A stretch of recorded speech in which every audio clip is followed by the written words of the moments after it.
Olá pessoal, sou o engenheiro Franco Carvalho. Estamos aqui na aula 8 de manutenção elétrica, manutenção do sistema de aterramento.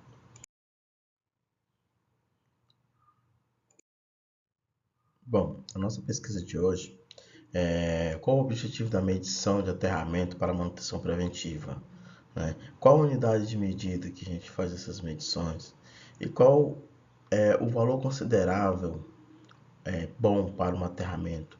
É quanto maior o valor, melhor, ou quanto menor? Tá. Faça uma avaliação e responda. Bom, manutenção e aterramento, né? O aterramento, uma vez ele instalado, né, ele apresenta duas etapas de funcionamento, né? O permanente e o ocasional. O que seria esse permanente e ocasional, né? O permanente é a situação de equipotencializar o circuito, né? Então você tem, por exemplo, tomadas, a parte de proteção humana, né? A parte de proteção humana, ele é permanente. Então todas as tomadas, todas as carcaças de equipamentos, máquinas, elas são aterradas, né? Então faz o processo de equipotencialização do sistema e isso é permanente. A parte ocasional é no distúrbio, né? Ou seja, houve uma descarga atmosférica na instalação, né? E aí o aterramento ele está sob uma descarga e uma descarga eruptiva, e aí ele tem que escoar essa descarga para a terra, tá? Então aí seria uma situação ocasional. Bom, a nível de manutenção, nós temos que fazer um levantamento periódico dessa situação do aterramento, né? Para ver como que está a situação desse aterramento. Tá? Existem os laudos de SPDA, que são obrigatórios, né? Para instalações acima de 75 kVA.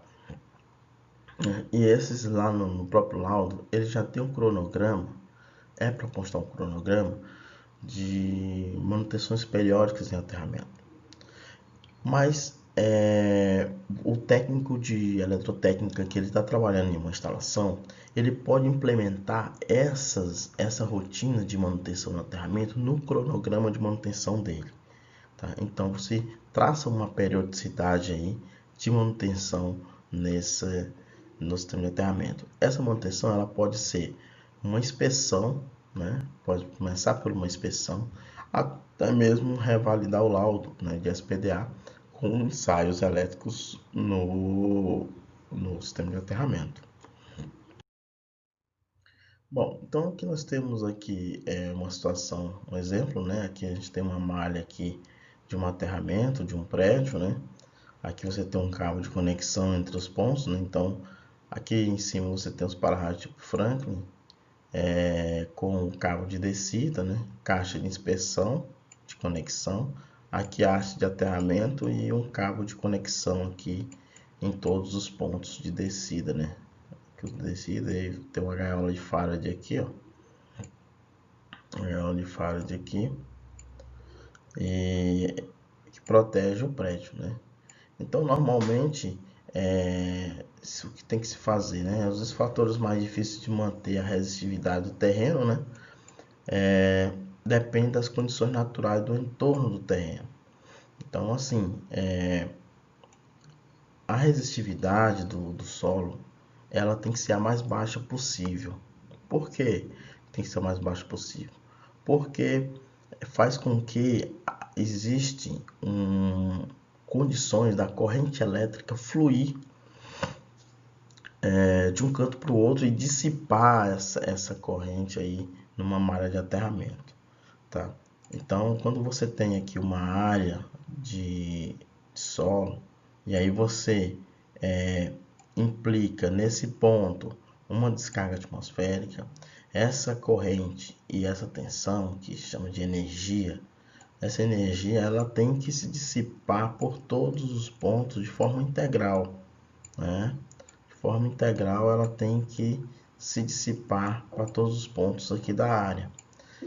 Se por um acaso essa área tem uma resistividade do solo ruim, ou seja, um valor de resistividade grande, né, acima de 300 ohms, até aí 2.000 ou 5.000 ohms, é uma situação muito ruim, porque vai saturar, né, vai saturar. Então, no caso, vamos supor que caiu uma descarga atmosférica nesse ponto.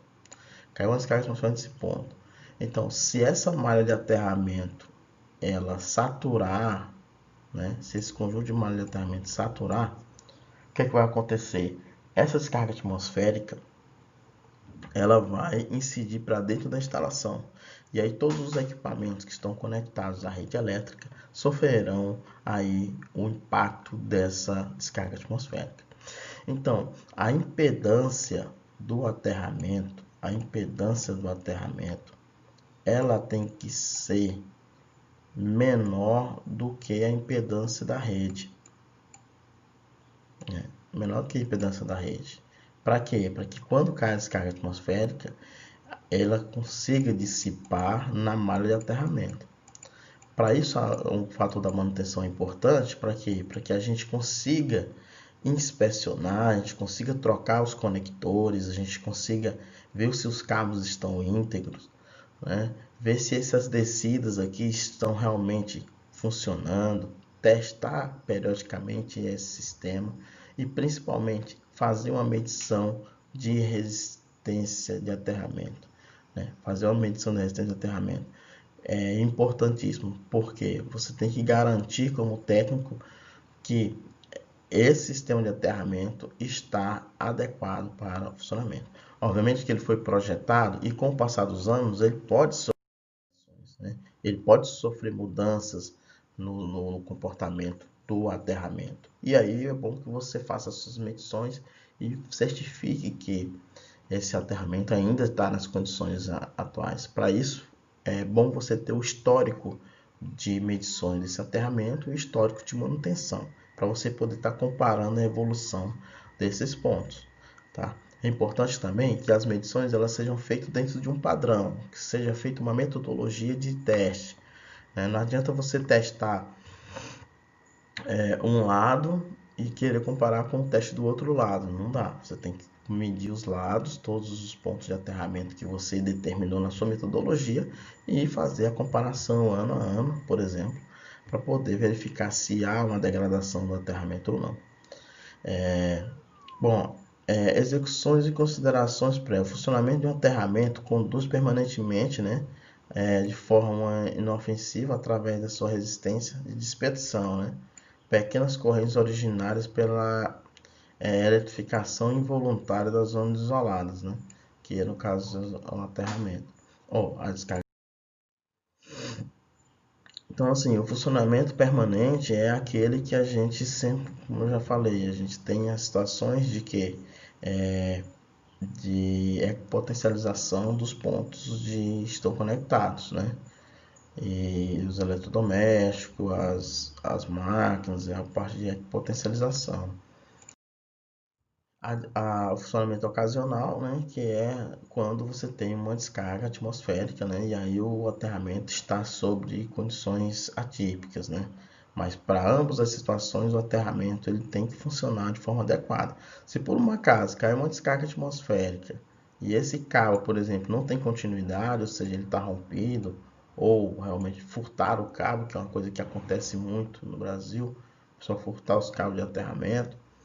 Então, se isso aqui não está funcionando, essa descarga atmosférica que caiu, ela vai para onde aqui, ó? Para dentro da residência, dentro da instalação. E aí ele vai dissipar aqui dentro da instalação e pode ter certeza que os danos nos equipamentos serão muito grandes, ok? Bom, para assegurar a proteção à terra, a resistividade de dispersão, né, será um valor pequeno, né, será um valor pequeno, tanto quanto o neutro da rede de fornecimento estiver isolado da terra, né, em algumas instalações privadas, né, quanto ao referido neutro estiver conectado à terra. Independentemente da conexão do neutro, a resistência de dispersão tem que ser a menor possível, ok? Bom, a inspeção, conservação e renovação, né? Então, a gente precisa... Então, esse tipo de manutenção que são realizados no sistema de aterramento. Então, nós temos inspeções em intervalos frequentes, né? Nós temos um exame incluindo a inspeção rigorosa, se possível, a comprovação, né? Isso aqui é a parte de ensaios.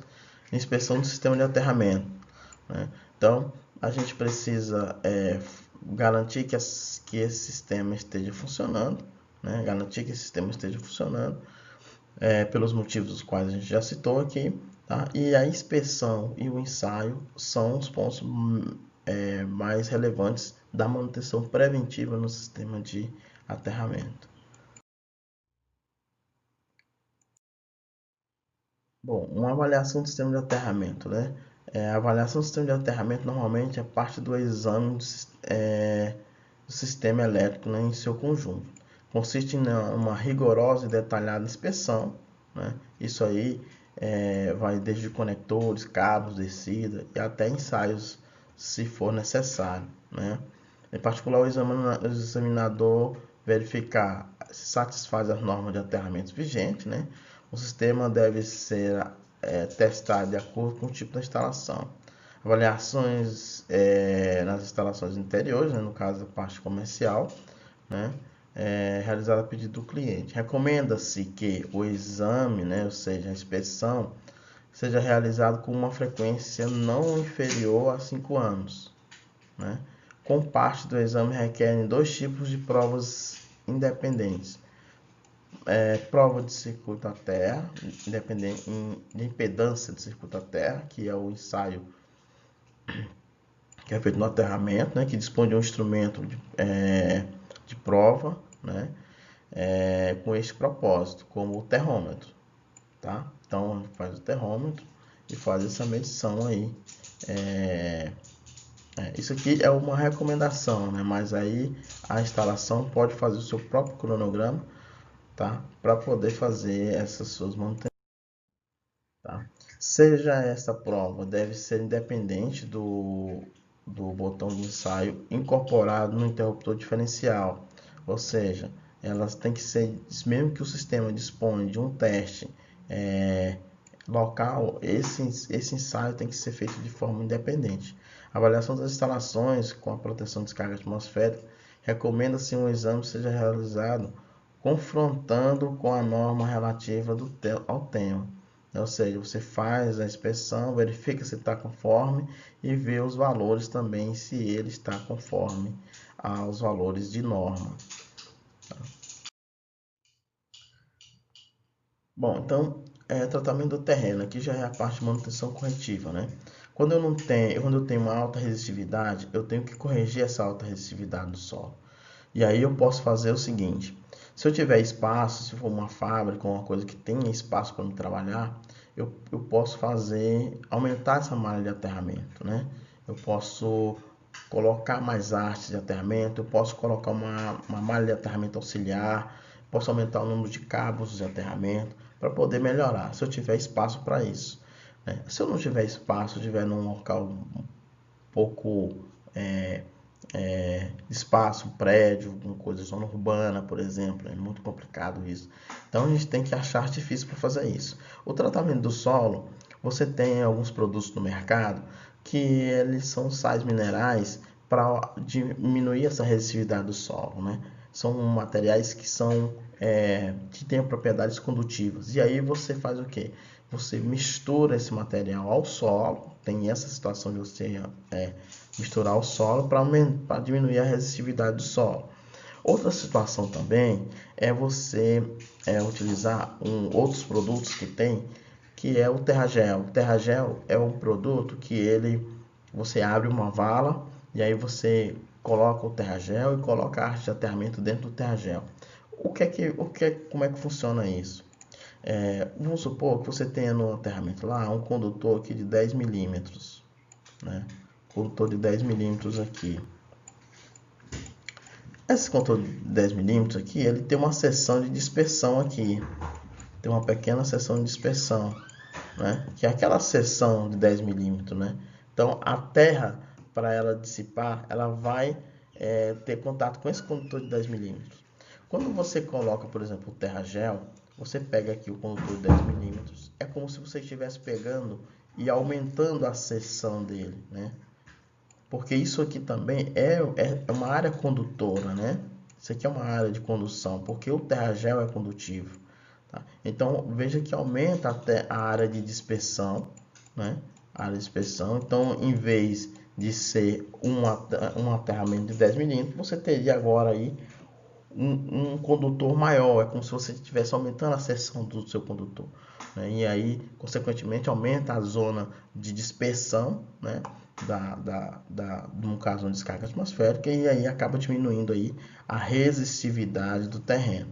Tá? Então, você tem algumas condições no mercado para poder fazer isso. Aí tem que ver, cada caso é um caso, o que pode ser feito para reduzir essas resistividades. Bom, agora estamos na hora dos nossos exercícios. Tá? Boa aula, até a próxima.